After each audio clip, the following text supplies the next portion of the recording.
Seorang anak dari keluarga kurang mampu di Padang, Sumatera Barat menderita obesitas dengan berat badan mencapai 104 kg. Ia harus dirawat intensif karena juga menderita penyakit jantung dan gangguan pernafasan. Bocah bernama Wahyu Ramadan ini menjalani perawatan intensif di ruang inap penyakit anak Rumah Sakit Umum Muhammad Jamil Padang. Berat badan anak 12 tahun ini sudah mencapai 104 kg.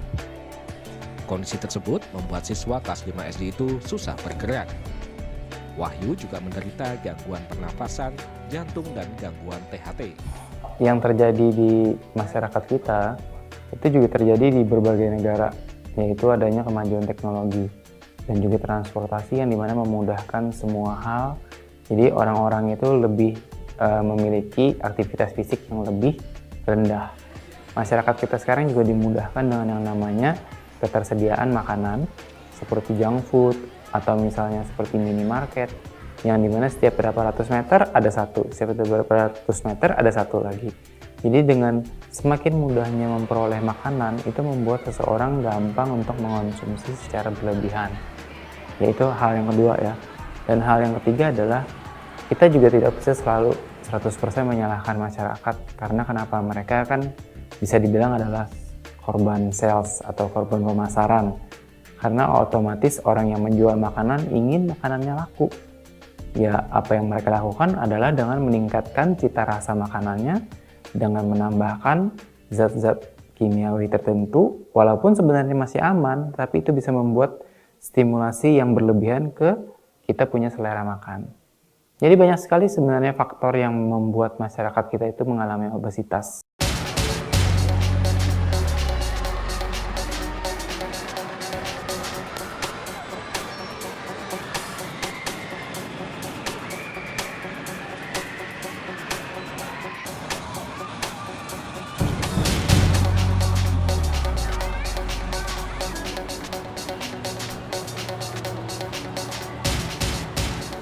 Mau belanja apapun, mau dandan, mau nyalon, mau nge-spa, santai.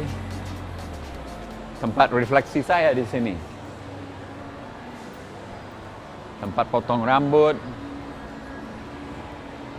belanja.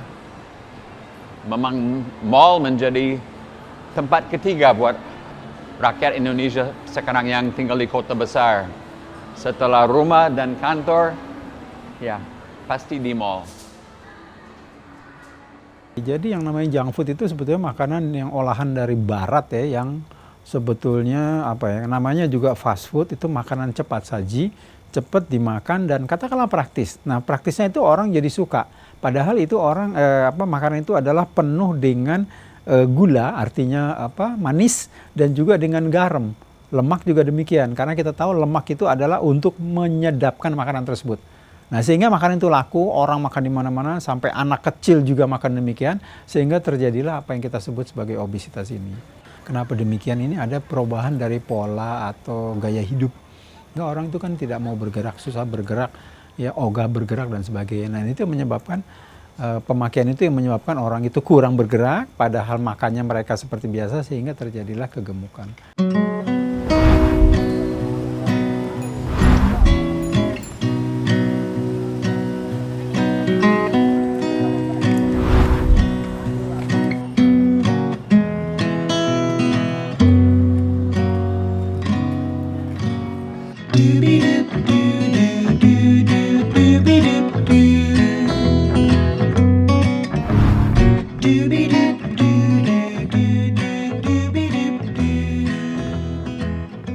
Saya sedih kepingin nangis melihat warga negara Indonesia sudah menjadi seperti orang Amerika, orang Australia, orang UK yang mana sepertinya sudah pecandu dan sudah sangat terikat dengan makanan yang tidak sehat. Makanan yang mengandung gula, makanan yang proses karbohidrat, makanan yang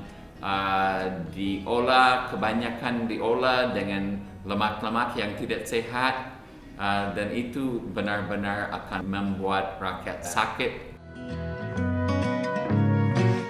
Jadi saya pertama datang ke Indonesia tahun 82 Dan saat itu saya masih anak muda, baru umur 20-an, dan tentu saya punya mission, saya punya tujuan untuk menyehatkan warga negara Indonesia, rakyat Indonesia, memperkenalkan sistem kebugaran jasmani seperti sudah saya terapkan di Amerika Serikat selama beberapa tahun. Dari hati saya ingin menolong semua orang biar mereka bisa look better, feel better, live longer melalui program kebugaran jasmani.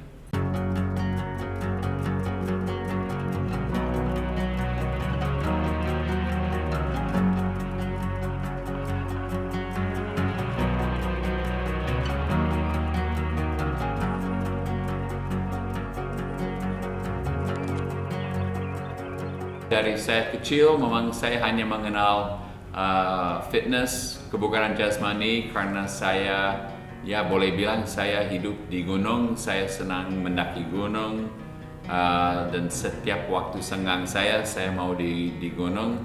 Dan untuk itu beberapa jenis olahraga yang saya mengikuti memerlukan latihan secara rutin. Jadi saya lari, dan saya sepeda, dan saya mendaki gunung, angkat besi, latihan beban, semuanya saya lakukan untuk hobi saya. Ya.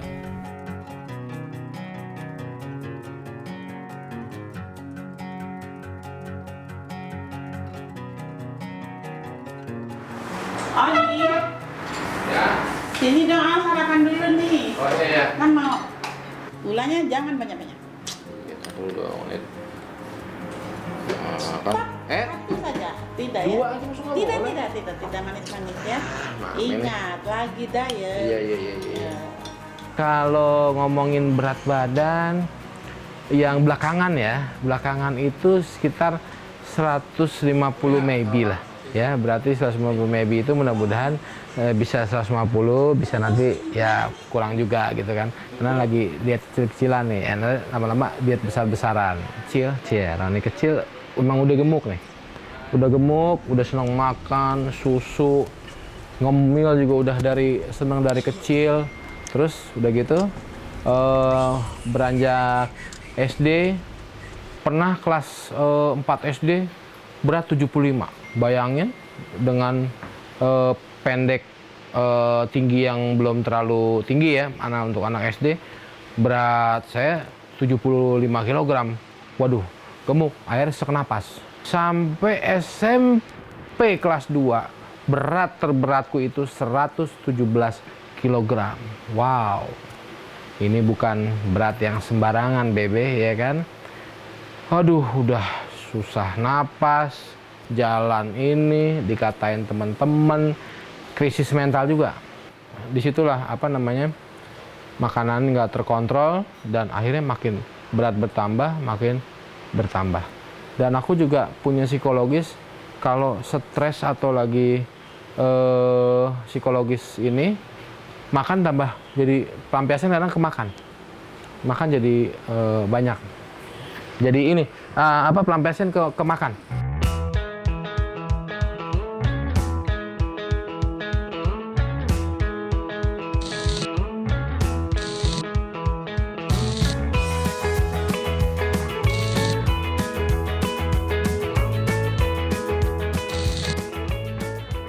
Kemarin pas bulan Mei saya sempat sakit ya, ada masalah sedikit di jantung, tempo jantungnya nggak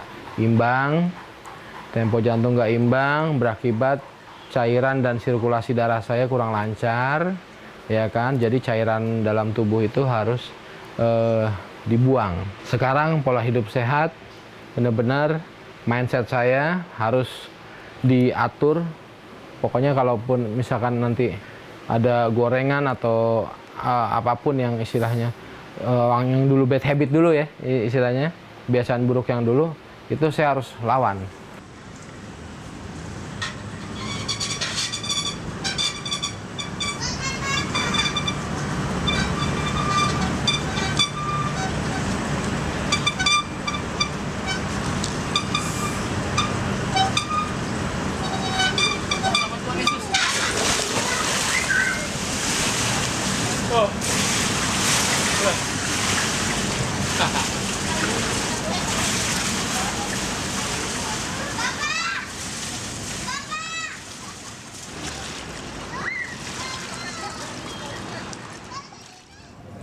Aku sebetulnya banyak sekali punya pengalaman mengenai kegemukan ya, termasuk aku sendiri.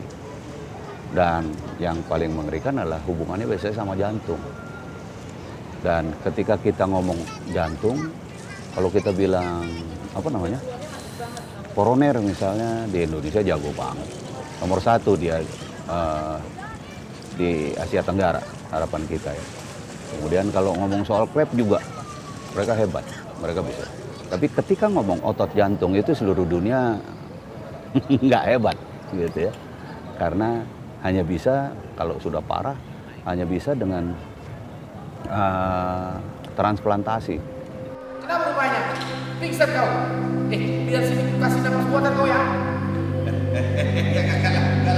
Jangan. Kenapa rupanya? Mulut kau itu berpetai. Begitu saja pingsan kau. Betul. Nafas yang berubahnya saja. Aku diam, nggak pakai pingsan. Roni udah berkeluarga gitu. Dia nggak boleh egois. Dia harus bertanggung jawab terhadap keluarga dalam keadaan apapun. Kita laki. Dan salah satu caranya adalah menjadi sehat. Kita bertanggung jawab pada keluarga kita. Dan salah satunya dengan kita sehat. Itu sebetulnya rasa terima kasih yang harusnya kita sampaikan kepada Tuhan. Itu yang saya ucapkan sama Roni gitu.